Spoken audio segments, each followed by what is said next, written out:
শোনো, আজ তোমাকে একটা গোপন কথা বলবো। কথাটা আরো আগে বলা উচিত ছিল, কিন্তু বলা হয়ে ওঠেনি। জানি না তুমি ব্যাপারটা কিভাবে নেবে। আমাকে প্রতি সপ্তাহে একজন মানসিক রোগের চিকিৎসকের সঙ্গে দেখা করতে হয়। আমিও তোমাকে একটা গোপন কথা বলবো। আমাকে প্রতি সপ্তাহে একজন স্কুল ছাত্রী, একজন কলেজ ছাত্রী, একজন স্কুল শিক্ষিকা, একজন গায়িকা এবং একজন লেখিকার সঙ্গে দেখা করতে হয়।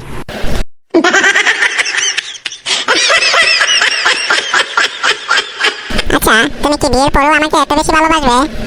কেন নয়, আমার বিবাহিত মেয়েদের খুবই ভালো লাগে।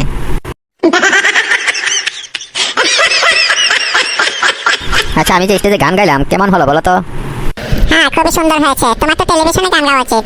সত্যি বলছো? হ্যাঁ, সেক্ষেত্রে আমি অন্তত টিভিটা বন্ধ করে দিতে পারতাম।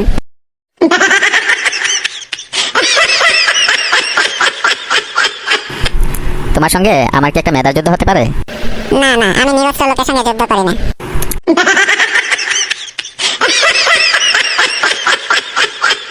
প্রিয়তমা, আমি যে কটা টাকা মাইনে পাই বিয়ের পর তাতে কি তোমার চলবে? হ্যাঁ, আমার তো চলে যাবে, কিন্তু তুমি চলবে কিভাবে?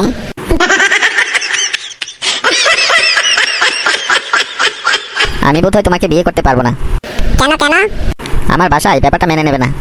কে কে আছে তোমার বাসায় যে মেনে নেবে না? আমার স্ত্রী আর 2 সন্তান আছে।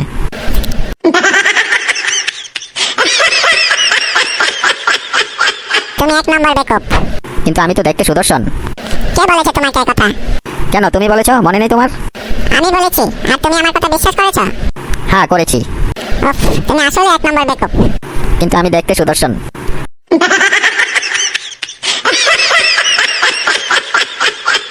তোমার পা ব্যথা করে না? কেন কেন পা ব্যথা করবে কেন? কারণ তুমি সারাদিন আমার মনের ভেতর ছোটাছুটি করো। ও আচ্ছা।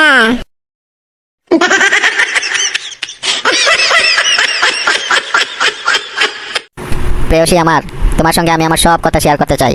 আমার সুখ দুঃখ হাসি কান্না সব। ঠিক আছে, তাহলে শুরুটা তোমার এটিএম কার্ডের পাসওয়ার্ড দিয়ে হোক।